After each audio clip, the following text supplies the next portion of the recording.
Hello friends. और आप देख रहे हैं ऊषा स्टडी पॉइंट में पॉलिटिकल साइंस अर्थात सिविक सब्जेक्ट का जो चौथा भाग है राजनीतिक सिद्धांत से संबंधित है। और ये आपकी परीक्षा जैसे UGC net JRF, TGT, PGT, JIC और जीडीसी की तरह से जो भी असिस्टेंट प्रोफेसर वाले जो एग्ज़ाम्स हैं उसके लिए अत्यंत ही उपयोगी है। तो शुरू करते हैं एमसीक्यू सॉल्व करना। तो इसमें हम अराउंड 50 क्वेश्चन देखेंगे। पहला क्वेश्चन देखते हैं जो कि 155 नंबर है। कह रहा है कि राज्य का मूल तत्व क्या है। तो सही आंसर हो जाएगा सर्वसत्ता। यहाँ पे सर्वसत्ता से तात्पर्य संप्रभुता से है। हमने पिछले वीडियो में देखा था कि राज्य के 4 जो है मूल तत्व हैं, आवश्यक तत्व हैं: जनसंख्या, निश्चित भूभाग, संप्रभुता और सरकार, जिसमें सबसे जो महत्वपूर्ण तत्व है वो है संप्रभुता। अगला क्वेश्चन कह रहा है राज्य कहे जाने के लिए अति आवश्यक तत्व क्या है। तो सही आंसर हो जाएगा सी, सर्वोच्च सत्ता। अगला क्वेश्चन कह रहा है कि राज्य का सर्वाधिक महत्वपूर्ण तत्व क्या है। तो सही आंसर हो जाएगा संप्रभुता, राज्य का सर्वाधिक महत्वपूर्ण तत्व है। फिर कह रहा है कि निम्नलिखित में से कौन सा राज्य नहीं है। यहाँ राज्य से तात्पर्य है देश। तो संयुक्त राज्य अमेरिका, रूस, बांग्लादेश, ये तीनों ही एक देश हैं। राष्ट्र संघ जो है ये एक राज्य नहीं है, आप जानते हैं एक अंतर्राष्ट्रीय संगठन था ये। अगला क्वेश्चन है निम्नलिखित में से किस विचारक ने अपने चिंतन में राज्य और समाज में विभेद नहीं किया है। तो सही आंसर हो जाएगा सी, हेगल ने राज्य और समाज में कोई भेद नहीं किया है और राज्य को इसने जो है सर्वोच्च माना है। इनका एक्सप्लेनेशन जब आप देखेंगे तो ये आपको और जो है क्लियर हो जाएगा। एक्सप्लेनेशन देख लेते हैं। राज्य, हेगल जो है राज्य को समाज का उच्चतम आदर्श मानता है और राज्य के बारे में ये कहता है कि राज्य स्वयं निश्चित तथा पूर्ण मस्तिष्क है जो सच्चाई, बुराई, लज्जा, शुद्धता, चंचलता, धोखेबाजी के भावनात्मक नियमों को स्वीकार नहीं करता। हेगल ये भी कहते हैं कि समाज का आधार चेतना है, परंतु राज्य के बन जाने के बाद सभी प्रकार के सामाजिक विकास का अंत हो जाएगा। ठीक है, सामाजिक विकास के अंत होने का मतलब कि राज्य जो है वो सर्वोच्च अवस्था है, उच्चतम अवस्था है विकास की समाज के, और राज्य और समाज में हेगल जो है भेद नहीं करता है। अगला क्वेश्चन कह रहा है कि निम्नलिखित में से कौन है जो समाज और राज्य में भेद करता है। पहले पूछा था भेद नहीं करता है, यहाँ कह रहा है भेद कौन करता है। तो सही आंसर हो जाएगा बी, मैकाइवर जो है राज्य और समाज में भेद करता है। यहाँ पे थोड़ा सा इनका एक्सप्लेनेशन देखेंगे। इनकी एक बुक है द वेब ऑफ गवर्नमेंट। तो इसमें जो है एक तो ये बहुलवादी अवधारणा के समर्थक हैं और बहुलवादी आप जानते हैं कि राज्य के साथ साथ अन्य समुदाय को भी महत्व देते हैं। और तो ये अपनी पुस्तक वेब ऑफ गवर्नमेंट में कहते हैं कि समाज में महत्वपूर्ण भूमिका निभाने वाले समुदायों को राज्य के कार्यों में सहभागी जो है बनाने की वकालत करते हैं ये। आगे बढ़ते हैं। अगला जो क्वेश्चन है ये कह रहा है कि सुमेलित करना है। तो पहला स्टेटमेंट देखते हैं, भारत सैनिक शक्ति और साम्यवाद, इससे भारत का संबंध नहीं है, ये चाइना से संबंधित है। अन्य विकल्प भी देखते हैं। और यदि हम संयुक्त राज्य अमेरिका को देखते हैं तो ये साम्यवाद का जो है विरोधी है, अवरोध उत्पन्न करता है उसमें। सोवियत रूस की बात करें तो ये समाजवादी और अंतर्राष्ट्रीयतावाद के सिद्धांत में जो है विश्वास करता है। और भारत जो है मित्रता और शांतिपूर्ण सहअस्तित्व की बात करता है। वहीं चीन जो है साम्यवादी है। पहला विकल्प जो है मैच करता है। यहाँ पे आप इसका विकल्प देख भी सकते हैं, मैचिंग है ये। भारत जो है मित्रता और शांतिपूर्ण सहअस्तित्व की बात करता है। संयुक्त राज्य अमेरिका साम्यवाद का अवरोध करता है। रूस जो है सोवियत रूस समाजवादी अंतर्राष्ट्रीयतावाद के सिद्धांत के आधार पर मैत्री सहयोग पर बल देता है। और चीन जो है सैनिक शक्ति तथा साम्यवाद पर बल देता है। अगला क्वेश्चन कह रहा है कि सभी कुछ राज्य में निहित है, राज्य के बाहर कुछ भी नहीं है, राज्य ही सर्वोपरि है। इस तरह की विशेषता जो है कहाँ पे दिखाई देती है। तो सही आंसर हो जाएगा डी, सर्वाधिकारवाद, जो कि आप हिटलर और मुसोलिनी के विचारों में देखते हैं। और सही रूप में देखें तो ये जो स्टेटमेंट है वो मुसोलिनी का है कि सभी कुछ राज्य में निहित है, राज्य के बाहर कुछ भी नहीं और राज्य के विरुद्ध कुछ नहीं, राज्य ही सर्वोपरि है। सर्वाधिकारवाद को थोड़ा हम इसका एक्सप्लेनेशन देख लेते हैं, ये आपको हेल्प करता है अगर कुछ अलग तरह से क्वेश्चन आता है उसमें। यहाँ पे देखते हैं कि सर्वाधिकारवाद जो है राज्य को सर्वशक्तिमान, सर्वोच्च और नैतिक इकाई मानता है। इटली में फांसीवाद तथा जर्मनी में नाजीवाद जो है सर्वाधिकारवाद का ही प्रकार है। यहाँ आप देखते हैं मुसोलिनी का ही स्टेटमेंट है कि राज्य के बाहर कुछ नहीं, इसके विरुद्ध कुछ नहीं, इसके ऊपर कुछ नहीं, सब कुछ राज्य में निहित है। एक अन्य जो कथन है कहता है कि दंडवत होकर राज्य की पूजा करनी चाहिए, ये स्टेटमेंट त्रित्सकी का है। और सर्वाधिकारवाद की कुछ विशेषताएं भी हम देख लेंगे यहाँ पे। यह विवेक या मान्यता और संवेगों का गौरवीकरण करता है, मतलब भावनाओं को जो है ये बढ़ावा देता है राष्ट्र के प्रति। दूसरा, यह व्यक्तिगत स्वतंत्रता को महत्व नहीं देता, राज्य को अत्यधिक महत्व देता है। जनता को राजनीतिक विरोध का अधिकार भी नहीं देता, राष्ट्र का गौरवगान करता है। सर्वाधिकारवाद। साथ ही यह युद्ध की प्रशंसा करता है और शांति की निंदा भी करता है। सर्वाधिकारवाद। यह उदारवाद तथा संसदीय शासन के विरुद्ध है, अर्थात व्यक्ति के अधिकारों के विरुद्ध है और व्यक्ति तथा दल में सर्वोच्च सत्ता समाहित करता है। व्यक्ति का मतलब कि एक व्यक्ति, एक जो नेता है या दल है, उसमें सर्वोच्च सत्ता को समाहित करता है सर्वाधिकारवाद। अगला क्वेश्चन है, सर्वाधिकारवाद में व्यक्ति की अपेक्षा निम्नलिखित में से किसे अधिक महत्व दिया जाता है? तो सही आंसर हो जाएगा सी, राज्य को जो है अत्यधिक महत्व दिया जाता है। अत्यधिक है, सर्वाधिक उसको महत्व दिया जाता है। अगला क्वेश्चन कह रहा है कि कल्याणकारी राज्य का उद्देश्य क्या है? तो इसमें से हो जाएगा डी, उपरोक्त सभी जो है कल्याणकारी राज्य का उद्देश्य है। आर्थिक सुरक्षा, सामाजिक सुरक्षा, राजनीतिक सुरक्षा, ये सभी जो है कल्याणकारी राज्य के उद्देश्य हैं। अगला क्वेश्चन कह रहा है कि सॉफ्ट स्टेट का विचार जो है किससे संबंधित है? तो सही आंसर हो जाएगा बी, गुरनार मिर्डल से संबंधित है सॉफ्ट स्टेट का विचार। अगला क्वेश्चन कह रहा है कि सामंतशाही जो है किसका प्रबल वैशिष्ट्य था, किसकी प्रमुख विशेषता थी सामंतशाही? तो सही आंसर हो जाएगा सी, पवित्र रोमन साम्राज्य की जो है प्रमुख विशेषता थी सामंतशाही। यहाँ पे अगला क्वेश्चन है, कह रहा है स्थानीय कानून को बनाने तथा लागू करने की स्वतंत्रता, अधिकारों को प्रदान करने की क्षमता और दायित्वों के निर्वहन का अंतर्राष्ट्रीय विधि के अंतर्गत होना क्या कहलाता है? मतलब वो स्थानीय कानून बना सकता है, लागू कर सकता है, स्वतंत्रता एवं अधिकारों को प्रदान करने की क्षमता रखता है तथा अंतर्राष्ट्रीय विधि के दायित्वों को निर्वहन जो करता है, तो ये क्या कहलाता है? राज्य कहलाएगा। सही आंसर हो जाएगा डी। अगला क्वेश्चन है, ये कह रहा है आपका सुमेलित करने के लिए कह रहा है। तो देखते हैं, वैज्ञानिक समाजवाद, आप जानते हैं मार्क्स ने वैज्ञानिक समाजवाद का सिद्धांत दिया। वो कहते हैं कि राज्य एक शोषण का यंत्र है, तो ए का जो है दूसरा हो जाएगा प्रत्ययवाद। प्रत्ययवाद जो है राज्य का तत्वमीमांसीवादी सिद्धांत जो है ये है। अगले विकल्प देखते हैं। अगला है विकल्प जो है अराजकतावाद। तो अराजकतावाद ये मानता है कि राज्य अनावश्यक है और अवांछनीय है। अधिनायकवाद कहता है कि एक व्यक्ति अथवा दल में असीमित जो है शक्तियाँ होंगी। यहाँ पे नीचे हम देख लेते हैं इनका सही सुमेलन आंसर। वैज्ञानिक समाजवाद मानता है कि राज्य शोषण का यंत्र है। मार्क्स ने वैज्ञानिक समाजवाद का सिद्धांत भी दिया। प्रत्ययवाद राज्य का तत्वमीमांसावादी सिद्धांत देता है। अराजकतावाद मानता है कि राज्य अनावश्यक है, अवांछनीय है। वहीं अधिनायकवाद कहता है कि एक व्यक्ति अथवा दल में असीमित शक्ति होती है। अगला जो क्वेश्चन है ये भी कह रहा है सुमेलित करना है। ये आसान है, कॉमन सेंस से भी इसको कर सकते हैं। दर्शन शास्त्र की बात करें तो ये आपके मन से संबंधित होता है, मन और विचारों से। वहीं राजनीति विज्ञान शक्ति से संबंधित होता है। अर्थशास्त्र की बात करें तो व्यापार से संबंध होगा इसका। और समाजशास्त्र स्तर विन्यास से, कि कैसा स्तर होना चाहिए समाज का, उससे संबंधित है। यहाँ पे इसका एक्सप्लेनेशन देख लेते हैं एक बार। अब देखते हैं, दर्शन शास्त्र मन से संबंधित है, राजनीति विज्ञान शक्ति से, अर्थशास्त्र व्यापार से और समाजशास्त्र स्तर विन्यास से संबंधित है। अगला क्वेश्चन देखते हैं, निम्नलिखित में से कौन आत्मरक्षा के अधिकार को व्यक्ति का प्राकृतिक अधिकार मानता है? तो सही आंसर हो जाएगा बी, हाब्स जो है।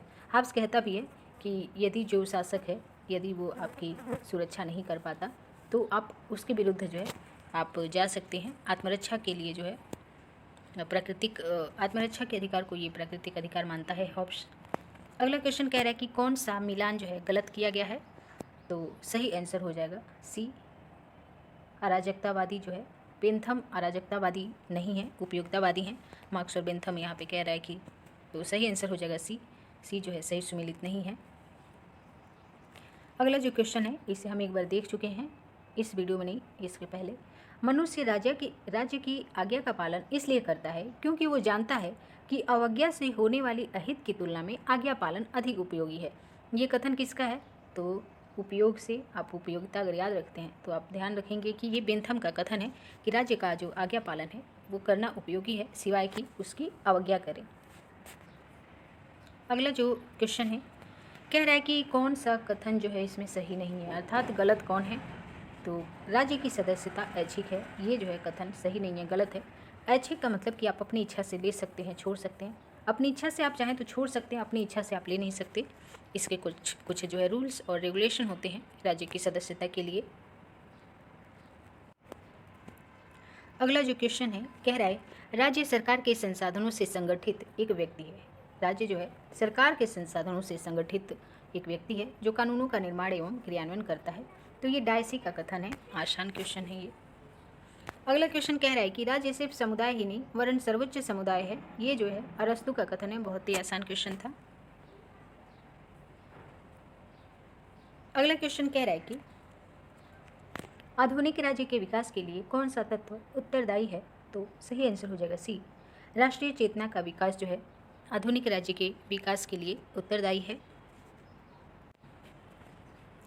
अगला जो क्वेश्चन है इंपॉर्टेंट है, कह रहा है कि निम्नलिखित में से किसने राज्य के जीवधारी सिद्धांत का प्रतिपादन किया। तो सही आंसर हो जाएगा ए, हर्बर्ट स्पेंसर। आप देखते हैं प्लेटो और अरस्तु की भांति जो है इसने भी प्लेटो और अरस्तु आदि विद्वानों की तरह वह राज्य की तुलना जीव से न करके राज्य को स्वयं जीव मानता है। प्लेटो और अरस्तु तो उसकी तुलना करते हैं लेकिन जीव से, लेकिन ये राज्य को स्वयं एक जीव मानता है। राज्य का जीवधारी सिद्धांत जो है ये स्पेंसर का है। इसका एक कुछ और भी एक्सप्लेनेशन देख लेते हैं। स्पेंसर कहता है कि जिस प्रकार से शरीर में कोशिकाओं का निर्माण एवं क्षय होता है और ठीक वही स्थिति समाज की है। समाज की कोशिका यानी व्यक्ति की मृत्यु होती है तो साथ साथ नई कोशिकाओं यानी व्यक्तियों का भी जन्म होता रहता है। तो यानी राज्य की जो जीवधारी संकल्पना है वो हर्बर्ट स्पेंसर की है। अगला क्वेश्चन कह रहा है कि किसने कहा है कि आधुनिक राज्य का मुख्य पक्ष उसकी भूमि, शारीरिक हिंसा के साधनों पर एकाधिकार तथा उसकी वैधानिकता है। तो इसमें सही आंसर हो जाएगा, पूछ रहे किसने कहा आधुनिक राज्य के बारे में कि उसका मुख्य पक्ष उसकी भूमि है, हिंसा के साधनों पर एकाधिकार यानी शक्ति तथा वैधानिकता है। तो सही आंसर हो जाएगा बी, आधुनिक समय में जो है वेबर जो है इस प्रकार के विचारों के समर्थक हैं। प्राचीन काल में मैकियावेली ने राज्य की शक्ति पर अत्यधिक बल दिया था, किंतु आप देखते हैं कि 1864 से 1920 के बीच में राज्य की समाज वैज्ञानिक परिभाषा की आवश्यकता पर बल देते हुए ये जर्मन के जो समाज वैज्ञानिक है मैक्स वेबर, उन्होंने यह विचार व्यक्त किया कि राज्य ऐसा मानव समुदाय है जो निर्दिष्ट भूभाग में भौतिक बल के विधि सम्मत प्रयोग के एकाधिकार का दावा करता है। अगला क्वेश्चन देखते हैं। अगला क्वेश्चन कह रहा है कि कौन सा जो कथन है वो सही है। तो राज्य एक कृत्रिम संस्था है, राज्य एक स्वाभाविक, बी जो है सही है, राज्य एक स्वाभाविक एवं आवश्यक संस्था है, बी सही आंसर हो जाएगा। अगला क्वेश्चन कह रहा है कि यह सत्य है कि जहाँ अभिभूत करने वाली शक्ति नहीं होती वहाँ राज्य भी नहीं होता। जहाँ शक्ति नहीं होती वहाँ राज्य भी नहीं होता, परंतु शक्ति के क्रियान्वयन से ही राज्य का निर्माण नहीं होता। अन्यथा जो दस्युपोत हैं, लुटेरे हैं जो नाव के और जो समुद्रों में लूटपाट करते हैं, विद्रोहकारी जो सेना है वो सभी क्या बन जाती है, वो राज्य बन जाएंगे। ये कथन किसका है, ये कथन जो है मैकाइवर का है। मैकाइवर कहते हैं कि माना कि जो है जहाँ शक्ति नहीं होगी वहाँ राज्य नहीं होगा, लेकिन केवल शक्ति के क्रियान्वयन को ही हम राज्य नहीं कह सकते। ये मैकाइवर का कथन है। अगला क्वेश्चन देखते हैं। अगला क्वेश्चन कह रहा है कि क्रम से लगाना है, ऐतिहासिक क्रम को पहचानिए दार्शनिकों के।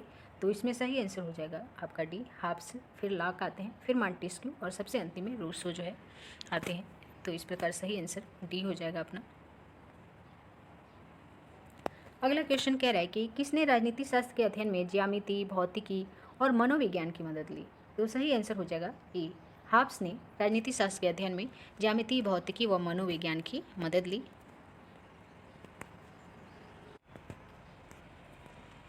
अगला क्वेश्चन है कि राजनीति के बिना इतिहास जो है निष्फल है तथा इतिहास के बिना राजनीति निर्मूल है।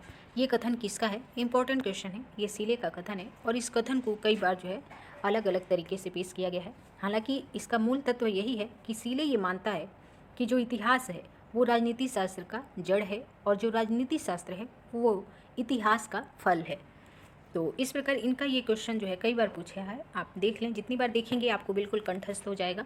किसने कहा कि इतिहास का राजनीति विज्ञान के बिना फल नहीं तथा राजनीति विज्ञान का इतिहास के बिना जड़ नहीं, ये इसीलिए का कथन है। सेम क्वेश्चन यहाँ पे भी है, आगे बढ़ते हैं।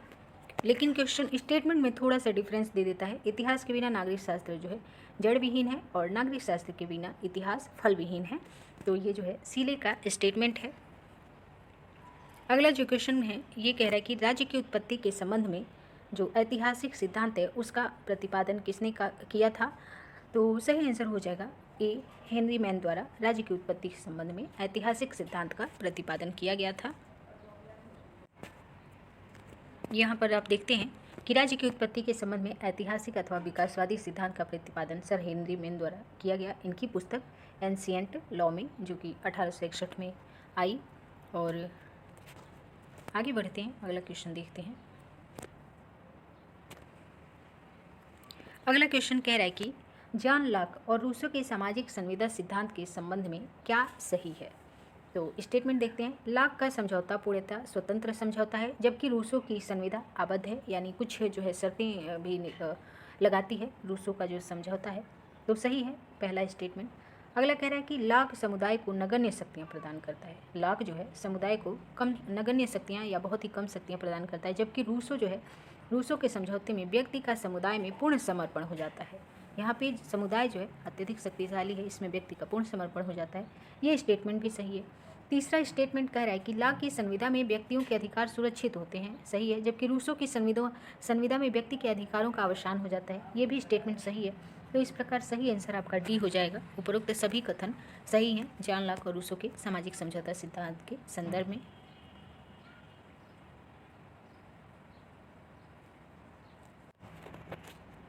अगला क्वेश्चन कह रहा है कि सेबाइन कहता है कि अंग्रेजी भाषा भाषी जातियों ने जितने भी राजनीतिक दार्शनिकों को जन्म दिया, उनमें कौन जो है कदाचित महानतम है, अर्थात सबसे महान है। तो सही आंसर हो जाएगा ए, हाब्स को जो है सेबाइन ने कहा है कि अंग्रेजी भाषा भाषी जातियों ने जितने भी राजनीतिक दार्शनिकों को जन्म दिया, उसमें हाब्स जो है महानतम है। तो सही आंसर ए हो जाएगा आपका यहाँ पे।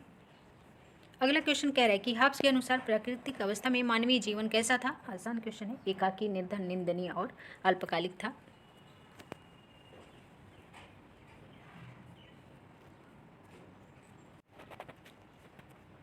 अगला क्वेश्चन है, हाब्स के अनुसार प्रकृति का राज्य इसका युग था। किसका युग था।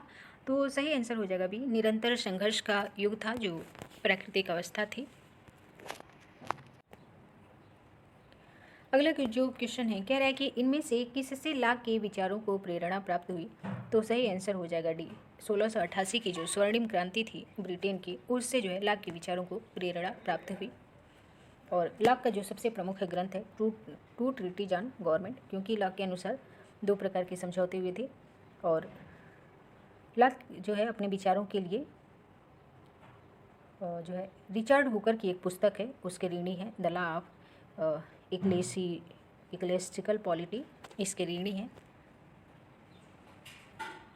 अगला जो क्वेश्चन है ये भी बहुत अच्छा क्वेश्चन है। कौन कहता है रूसो के बारे में कि सामान्य इच्छा के प्रति वास्तविक आपत्ति यह है कि जहाँ तक यह इच्छा है तो सामान्य नहीं है, और जहाँ तक सामान्य है तो इच्छा नहीं है। ये कौन कहता है, किसने ऐसा कहकर जो है रूसो के सामान्य इच्छा सिद्धांत की आलोचना की है। तो सही आंसर हो जाएगा डी, हाबहाउस जो है का ये कथन है। अगला क्वेश्चन है, प्राकृतिक अधिकारों का सिद्धांत एक भाग है किसका। तो ए भी नहीं होगा, बी भी नहीं होगा, सामाजिक समझौता सिद्धांत का जो है ये भाग है। देख लेते हैं। सही आंसर हो जाएगा डी, सामाजिक समझौता सिद्धांत का भाग है ये प्राकृतिक अधिकारों का सिद्धांत। अगला क्वेश्चन कह रहा है कि राज्य की उत्पत्ति के संबंध में कौन सा सिद्धांत इस धारणा से शुरू होता है कि राज्य की उत्पत्ति से पहले मनुष्य जो है प्राकृतिक अवस्था में रहते थे। तो सही आंसर हो जाएगा डी, सामाजिक अनुबंध या सामाजिक समझौता सिद्धांत। आसान क्वेश्चन था। अगला क्वेश्चन कह रहा है प्राकृतिक अधिकारों का जो सिद्धांत है आवश्यक भाग है किसका। तो सामाजिक समझौते के सिद्धांत का जो है ये आवश्यक भाग है। हमारा आखिरी क्वेश्चन देख लेते हैं आज। इसमें कह रहा है कि निम्न सिद्धांतों में किसके अनुसार राज्य की स्थापना जनता की इच्छा से हुई है। तो सही आंसर हो जाएगा सी, सामाजिक समझौता सिद्धांत के अनुसार राज्य की स्थापना जो है जनता की इच्छा से हुई है। जनता ने स्वयं जो है मिलकर समझौते द्वारा जो है राज्य का निर्माण किया है। तो फ्रेंड्स आज के लिए इतना ही, धन्यवाद।